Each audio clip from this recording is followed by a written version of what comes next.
प्राणायाम प्राणों के विस्तार लाने की एक क्रिया है। इसमें श्वास के माध्यम से प्राण ऊर्जा शरीर की सभी नाड़ियों चक्रों तक पहुंचाया जाता है। ऐसा ही एक अद्भुत प्राणायाम है कपालभाति प्राणायाम। आज हम आपको कपालभाति प्राणायाम की प्रथम विधि बताने जा रहे हैं। अनियमित दिनचर्या और खराब आदतों के कारण शरीर में कई रोग पनपने लगते हैं। यदि प्रतिदिन योग, प्राणायाम व ध्यान के लिए कुछ समय निकाला जाए तो न केवल शरीर निरोग बनेगा बल्कि मन व आत्मा भी दिव्यता से भरते चले जाएंगे। अपने व्यस्त जीवन में कुछ समय इन जादुई यौगिक क्रियाओं को भी दें तथा शरीर स्वस्थ, मन प्रसन्न व आत्मा दिव्य बनाएं। जब भी आप इन यौगिक क्रियाओं का अभ्यास करें तो विशेष ध्यान दें। प्रसन्न चित्त अवस्था के साथ सभी तनावों को भूलकर वर्तमान में रहकर इन यौगिक क्रियाओं का अभ्यास करें, जिससे आपको लाभ दुगना मिलेगा। प्रतिदिन की नियमित यौगिक अभ्यास आपकी भागती हुई जिंदगी में एक नया आनंद ला सकती है।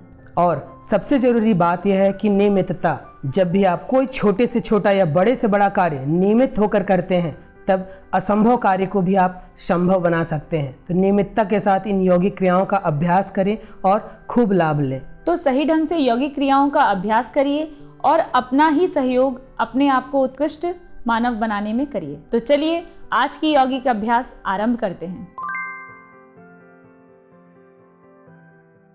जिसे करने के लिए आप किसी भी आसन में व्यवस्थित हो जाइए। हम आपको पद्मासन में बता रहे हैं।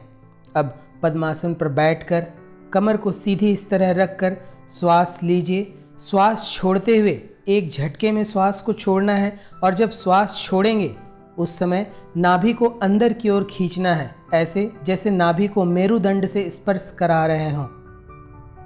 ध्यान आपको यह रखना है कि श्वास आपको धीमी गति से लेनी है, लेकिन जब आप श्वास छोड़ेंगे तो वह थोड़ी तेज गति से होगी और ठीक श्वास छोड़ते समय नाभि को अंदर की ओर खींचना है।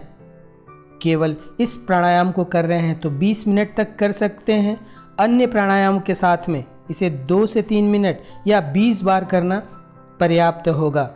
जिन लोगों को ध्यान लगाना आता है वे आज्ञा चक्र पर अपना ध्यान लगाएंगे और जिन्हें ध्यान लगाना नहीं आता वे या तो नासिका के अग्रभाग पर या दोनों भौं के बीच पर अपने ध्यान को रखेंगे। इस प्राणायाम को करने के लिए किसी भी आसन में बैठा जा सकता है, फिर वह सिद्धासन हो, स्वस्तिकासन हो, अर्ध पद्मासन हो, वज्रासन हो या पद्मासन हो। शारीरिक रूप से असक्षम लोग जो किसी भी आसन में ना बैठ पाते हों, सुखासन तक में ना बैठ पाते हों, वे बिना हैंडल के किसी चेयर पर कमर सीधी रखकर भी इस प्राणायाम का अभ्यास कर सकते हैं। हस्त मुद्रा, इसमें ध्यान मुद्रा रहेगी, इसका आपको विशेष ध्यान देना है। कपालभाति प्राणायाम पूरे शरीर को रोग मुक्त बनाता है। लगभग सभी रोग में यह लाभप्रद प्राणायाम है। अभ्यासी के अस्थि मज्जा तक के विकार को यह प्राणायाम दूर करता है। रक्त के सभी घटकों का निर्माण अच्छे ढंग से करता है। यह मेटाबॉलिज्म प्रक्रिया को बेहतर करने में सहायता करता है। कपालभाति वजन कम करने में बेहद लाभप्रद प्राणायाम है। शरीर की संपूर्ण नाड़ियों का शोधन करता है। पेट की मांसपेशियों को स्वस्थ बनाता है। आंतों को विशेष रूप से स्वस्थ करता है। पुराने से पुराने कब्ज को दूर करने वाला प्राणायाम है। यह मधुमेह से पीड़ित रोगियों के लिए भी बेहद लाभप्रद प्राणायाम है। संपूर्ण शरीर में रक्त परिसंचरण सुधरता है। चेहरे की चमक में वृद्धि होती है। पाचन अंगों को उत्तेजित करता है, जिससे पोषक तत्व शरीर में पूर्ण रूप से संचारित होते हैं। पेट की चर्बी अपने आप कम होने लगती है। मन शांत होता है। मानसिक रोगों में भी बेहद लाभप्रद प्राणायाम है। यौन संबंधी कई विकार ठीक होते हैं। पुरुषों में स्तंभन क्षमता का विकास होता है। 80% शरीर के विषैले तत्व बाहर निकलते हैं, जिससे व्यक्ति तंदुरुस्त होता है। इस प्राणायाम के अभ्यास से चरित्र शुद्ध बनता है।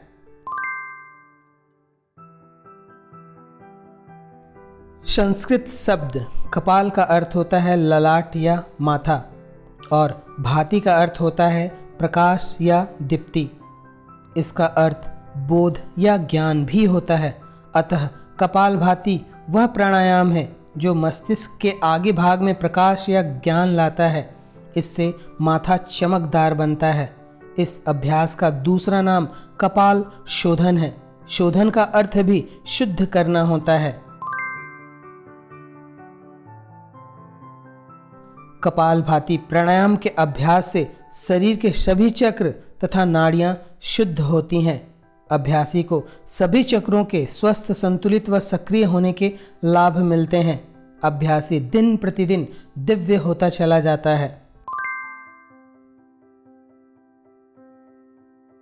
यदि प्राणायाम करते समय सर दर्द या चक्कर जैसा महसूस हो तो इसे उसी समय करना बंद कर दें।